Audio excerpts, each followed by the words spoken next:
Walaupun ada beberapa ada perbedaan ini ya, ada perbedaan. Ada di Jawa, perbedaan. Budaya keraton yang sangat tinggi, misalnya masih diikutin secara. Ya, mereka dijadikan semacam budaya panutan. Budaya panutan. Budaya panutan. Kalau di Kukar nggak sampai pada tahapan seperti itu. Itu maksud saya. Kan. Ini homogen apa heterogen Kutai Kartanegara? Heterogen. Heterogen. Heterogen.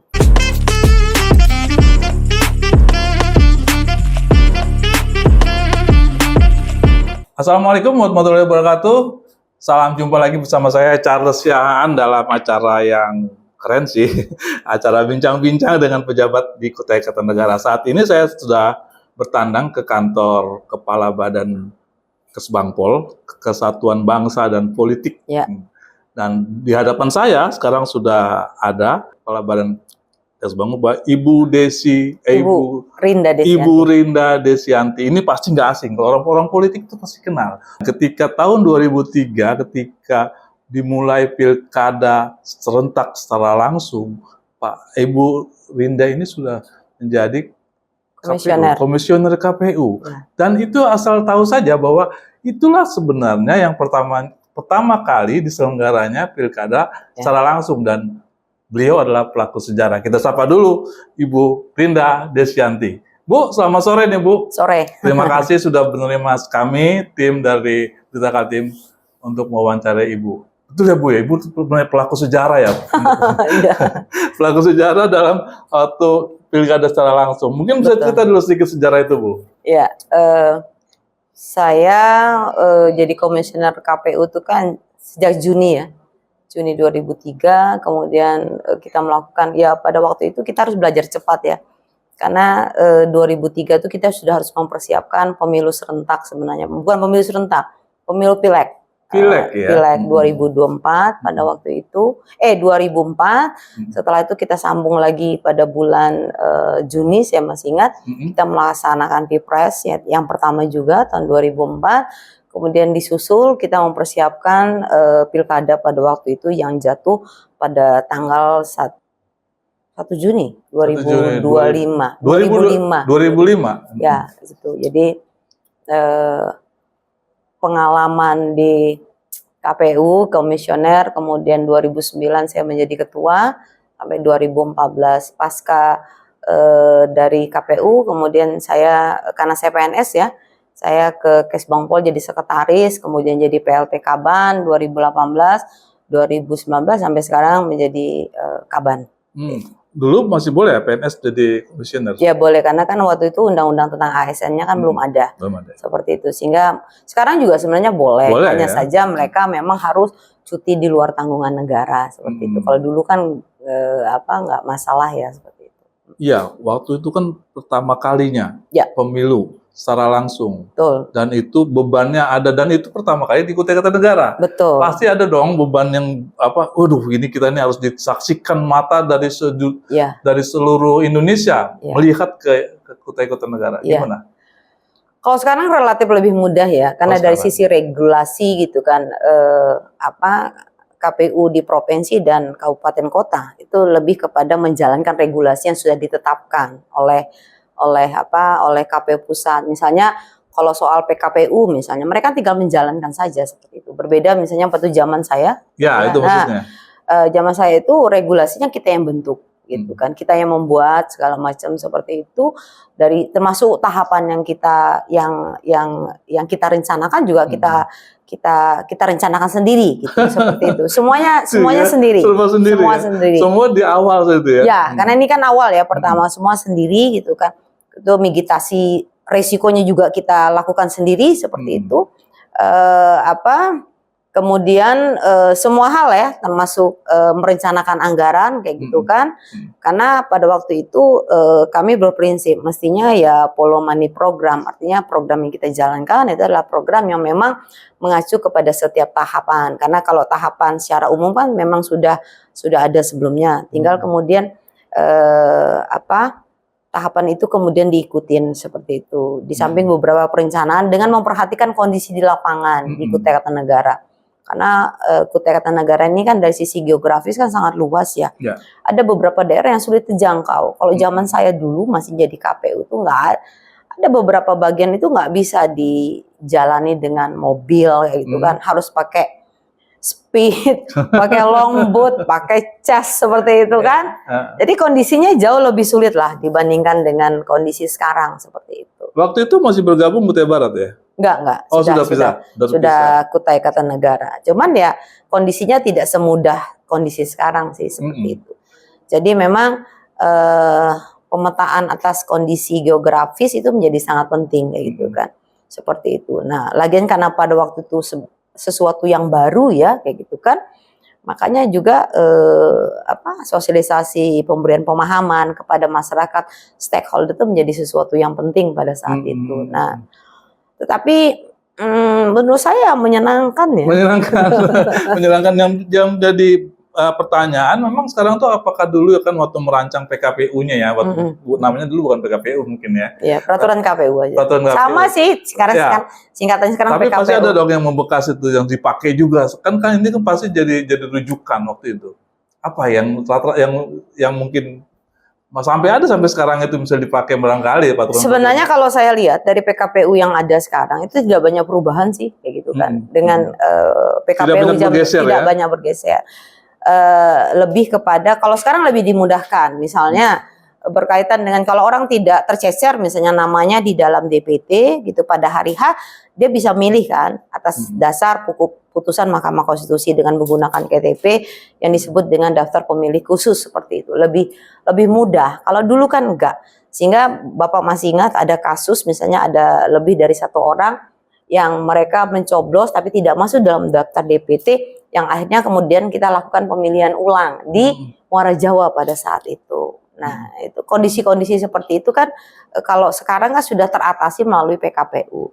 Nah, menurut saya tidak banyak perubahan, cuman istilah saja kalau saya perhatikan gitu ya, istilah saja yang berbeda sih seperti itu. Kalau anunya sih nggak banyak perubahan. Nah, sehingga kalaupun kemudian kawan-kawan KPU dan Bawaslu menjalankan sesuatu itu, saya lebih mudah memahami karena memang tidak banyak perubahan yang signifikan gitu kan dari peraturan dulu sampai sekarang. Baik Bu, kita masuk ke ini. Kutai Kartanegara ini kan termasuk peninggalan sejarah lah ya. Kuat sekali sejarahnya dari sejarah mula. Berarti peradaban, pusat peradaban itu di sini. Jadi membekas sekali dengan masyarakat. Kalau Ibu melihat memandangnya sekarang ini nuansa peradaban kerajaan itu masih membekas nggak di masyarakat secara politik? Ya, kalau kita melihat beberapa peninggalan di Mula Warman. Ini pengalaman saja sebenarnya. Ya, kebetulan saya sarjana antropologi juga. Pas. Oke. Jadi dari beberapa kalau kita lihat Mula Warman kan. Kalau Pulau Warman itu kan kalau kita lihat prestasinya, misalnya menhir bisa seperti itu, kan ada yang mengandung tulisan, ada yang tidak. Nah, yang tidak mengandung tulisan, diprediksi dugaannya adalah bahwa itu adalah peninggalan prasejarah.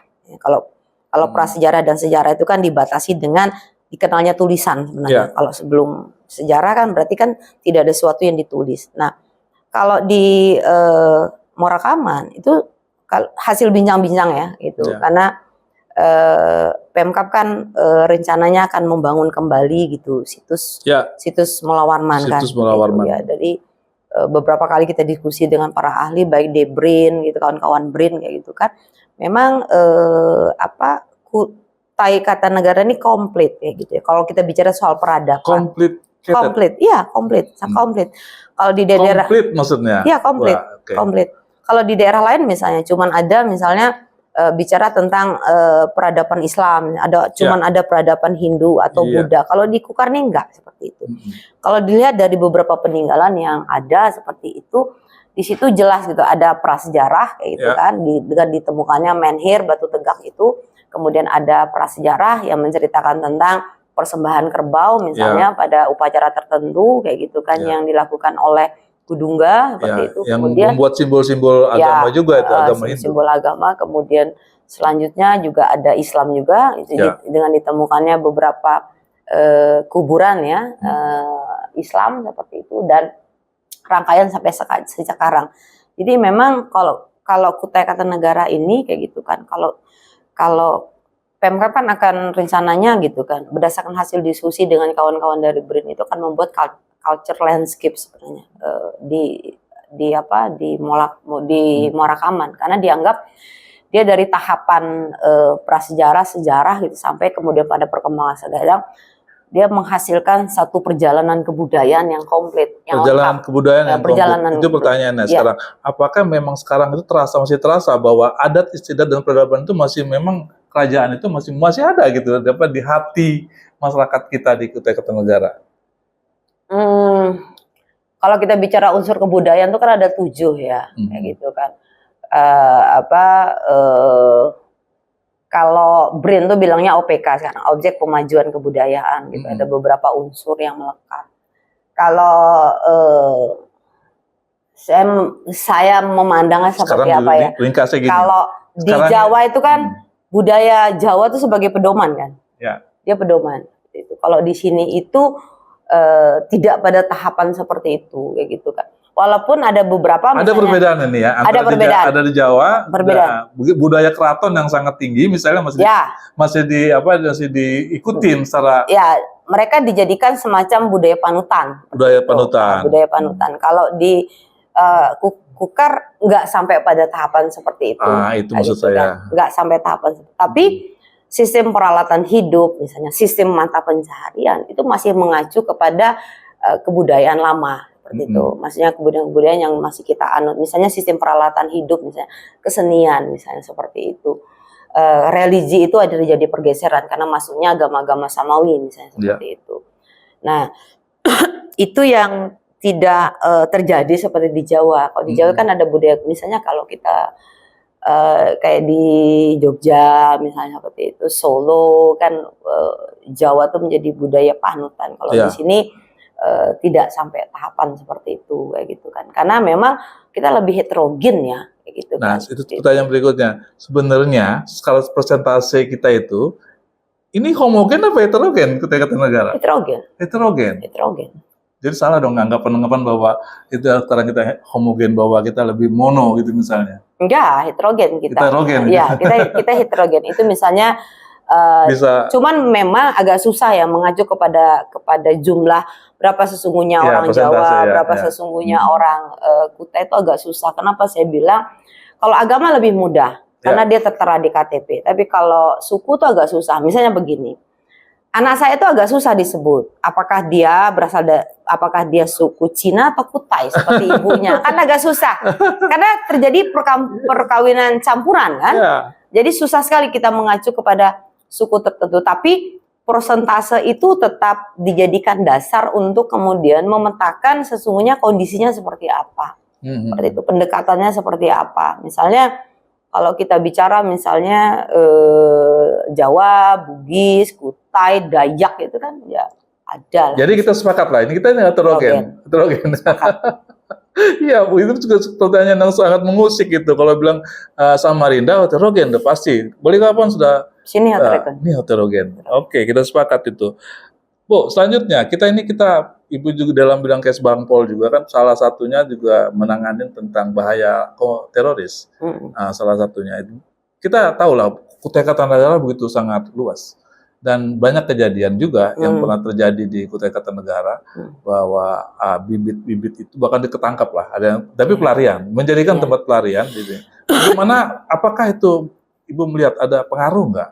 Artinya yang mereka pelarian sampai ke sini kemudian ada perubahan. Dulu kan ada juga sampai apa itu yang bikin pertanian, kebun pertanian. Oh, Gavatar itu ya? Iya.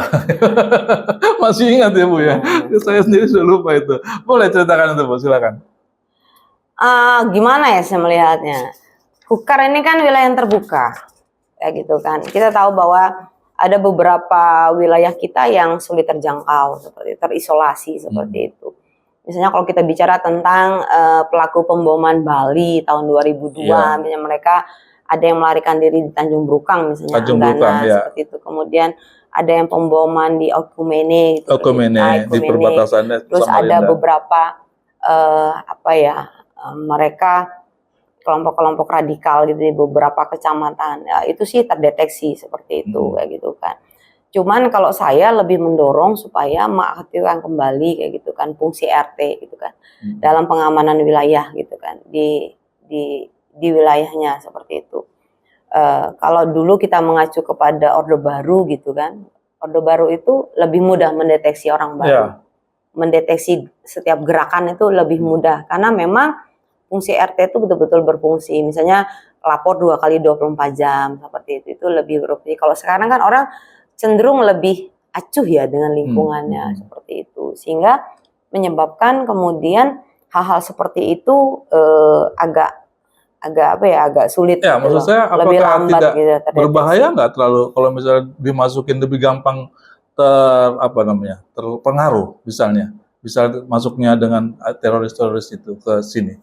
Sebenarnya kan kalau teroris kan soal ajaran ya. Soal ajaran yang kemudian bisa mereka masuki dalam berbagai apakah luring, Momen, apakah daring misalnya. Ya. Melalui media sosial bisa Bahasa sekali. banyak ya. Bahkan misalnya proses membentuk seseorang yang radikal itu lebih mudah sebenarnya melalui media sosial dibandingkan dengan luring. Kalau luring misalnya butuh waktu misalnya sampai 5-10 tahun, kalau melalui daring itu dia bisa percepat sampai 2-3 tahun seperti itu. Lebih cepat karena lebih intens kan. Kalau luring itu kan butuh pertemuan secara kontinu. Kalau daring kan enggak, setiap saat bisa dilakukan. Tapi Ibu ingin mengatakan bahwa sebenarnya kita lebih aman lah sebenarnya walaupun ada masalah. Ya, memang Kutai Kartanegara kalau menurut saya ya masyarakatnya tidak terlalu terpengaruh misalnya. Enggak juga sih, karena memang kesikapan dari pihak aparat juga luar biasa. Entah itu kepolisian, TNI, kemudian pihak kejaksaan dan BIN juga sigap dalam mendeteksi hal-hal seperti itu. Tetapi saya selalu sampaikan kepada semua masyarakat ya, kalau saya ketemu misalnya, seperti kan saya hampir tiap hari ke kecamatan. Saya bilang kuncinya adalah sebenarnya bagaimana menciptakan ketertiban dan keamanan di wilayah kita. Karena kata bahagia itu tidak mungkin kemudian kita akan rasakan gitu kalau kemudian kita tidak aman. Betul, gitu loh, jadi kita tidak tertib kayak gitu. Ya, seperti itulah. Jadi itulah yang intinya. Baik, makasih Bu. Ini sudah dalam 3 pertanyaan. Saya mau masuk. Biasanya kita diskusi kita ini ada kuis-kuisnya. Oh iya. Nah, kuisnya kuis jawab singkat saja, jawab cepat. Jawab cepat itu ada 3 kuis. Saya akan tanya, terus mungkin Ibu menjawab. Saran sumbang atau sumbang saran?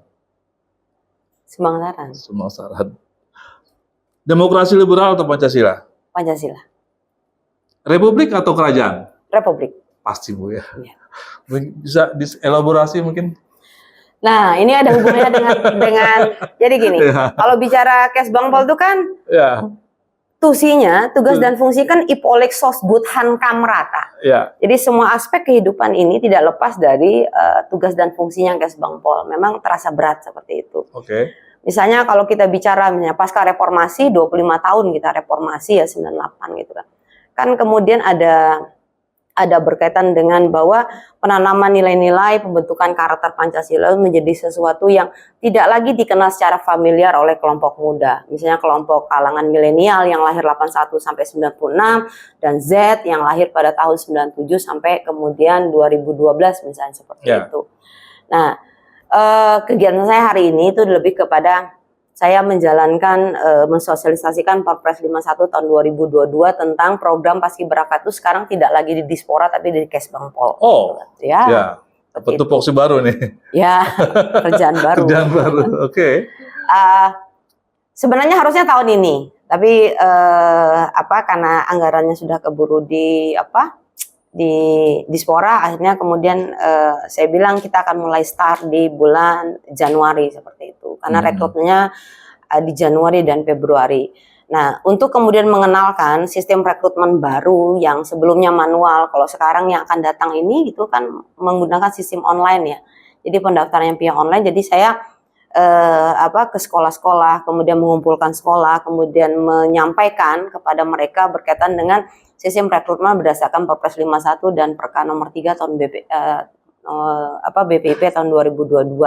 Saya jelasin seperti itu karena melalui program Paskibraka Perpres 51 itu kita bukan hanya mencetak kader bangsa, kader pemimpin bangsa yang sehat, yang disiplin, tetapi juga bagaimana karakter bangsa yang sesuai dengan karakter Pancasila. Jadi wawasan kebangsaan itu menjadi sesuatu yang menjadi penanaman nilai. Jadi karakter bangsa ini sekarang menjadi tanggung jawab Kesbangpol ya? Dari dulu sih. Iya. Cuma sekarang harus lebih intens lagi. Iya. Karena yang penting begini, mereka akan bekerja selama 1 tahun nanti. Misalnya ketika kami rekrut di awal tahun, kemudian nanti mereka masuk ke pendidikan pelatihan di bulan Juli, nanti pada 16 Agustus mereka dikukuhkan, tanggal 17 mereka melaksanakan tugas. Nah, setelah mereka melaksanakan tugas, mereka tidak lagi belum disebut sebagai purna. Mereka akan bertugas ya selama 1 tahun sampai 1 Juni 2025. Ya, rekrutmennya udah mulai 1 Januari nanti dibuka ya. Mulai Januari. Mereka akan bekerja, makanya itu kan diwajibkan anak-anak kelas 1 SMA. Dari 1 Juni itu mereka disebut sebagai purna paskibraka dan sekaligus mereka akan dikukuhkan menjadi duta Pancasila purna paskibraka. Duta Pancasila ini istilah barunya. Tugas barunya mereka. DPPI. Oke. Baik Bu, karena Ibu juga ngurusin pemilu dan besok kita 2024 adalah pemilu. Gimana persiapannya sekarang? Alhamdulillah lancar, gitu kan. Ada beberapa yang kita melakukan kerja kolaborasi ya dengan penyelenggara pemilu, dengan pihak keamanan kayak gitu kan, dengan Pemkab gitu kan. Ada beberapa banyak hal yang sudah kami support gitu kan, dukungan. Salah satunya yang sudah kami lakukan pada awal-awal itu adalah bagaimana kita mencoba membantu KPU untuk melakukan proses akurasi data pemilih gitu kan. Kan kita tahu bahwa banyak orang yang meninggal itu tapi namanya masih muncul di dalam DPT. Nah, peran pemerintah di sini adalah bagaimana KPU itu tidak bisa mencoret DPT kalau tidak ada surat keterangan, dan surat keterangan itu kemudian menjadi dasar oleh Dukcapil untuk menerbitkan akta kematian. Dasar akta kematian itulah yang kemudian dasar KPU untuk mencoret. Ya. Alhamdulillah itu hampir 10.000 dapat. Ya, hampir 10.000 orang meninggal dalam DPT yang sudah dibersihkan. Nah, kita berharap bahwa itu karena orang yang meninggal tapi namanya masih muncul di DPT, dia akan berkontribusi terhadap tingkat partisipasi. Seperti itu. Ya. Berkontribusi karena kita tahu seperti itu. Terus kegiatan-kegiatan lain misalnya berkaitan dengan sosialisasi pendidikan pemilih, kemudian partisipasi warga, biasanya kan beban pemerintah itu di partisipasi warga. Ya. Kadang-kadang ini juga aturan KPKPU kan agak rumit Bu, bahwa masa kampanye yang dibatasin, akhirnya misalnya khususlah ke legislatif misalnya, itu kan sedikit sekali pengetahuan masyarakat tentang siapa yang akan dipilih, pendek sekali waktunya. Kalau saat ini kan 75 hari ya masa kampanye. Dari tanggal 28 November sampai 10 Februari kan. Ada jeda 7. Kalau presiden kan udah walaupun belum masanya kampanye sudah sudah banyak orang pilihan. Tapi kalau udah caleg misalnya, apalagi caleg kabupaten. Ya. Itu perdapil kan. Ya, itu gimana pemerintah supaya misalnya masyarakat. Ya, kalau berkaitan dengan nama-nama orang yang akan menduduki itu kan sudah masuk di dalam DCT ya. Kalau menurut saya itu tugas KPU lah, mensosialisasikan ya. Kalau kami kan lebih kepada pendidikan politik gitu kan. Bagaimana mendorong orang bahwa memilih itu gitu kan, bukannya sekedar datang ke TPS, tapi bagaimana kemudian kita memperjuangkan kehidupan yang lebih baik 5 tahun yang akan datang. Nah, itu persoalannya, apakah mereka kenal dengan ketika sangat pendek sekali pengenalannya pada caleg lah gitu. Nah, kan tugas caleg dan partai politik yang mensosialisasikan, yang menyampaikan visi misi itu kan tugas mereka seperti itu. Harusnya mereka lebih akhirnya mereka juga masyarakat juga jadi kenal, lagi paham apa yang menjadi visi misi dari partai politik dan caleg-caleg itu. Karena kan peserta pemilu itu kan partai politik, bukan caleg. Iya. Iya, seperti itu. Baik, terima kasih Bu sudah cukup panjang lebar kita berdiskusi selama 30 menit, dan saya sekali lagi mengucapkan terima kasih kepada Ibu Rinda Desianti. Terima kasih. Sudah menerima kami dan kru untuk wawancara pada sore hari ini. Terima kasih pemirsa. Assalamualaikum warahmatullahi wabarakatuh. Waalaikumsalam warahmatullahi wabarakatuh.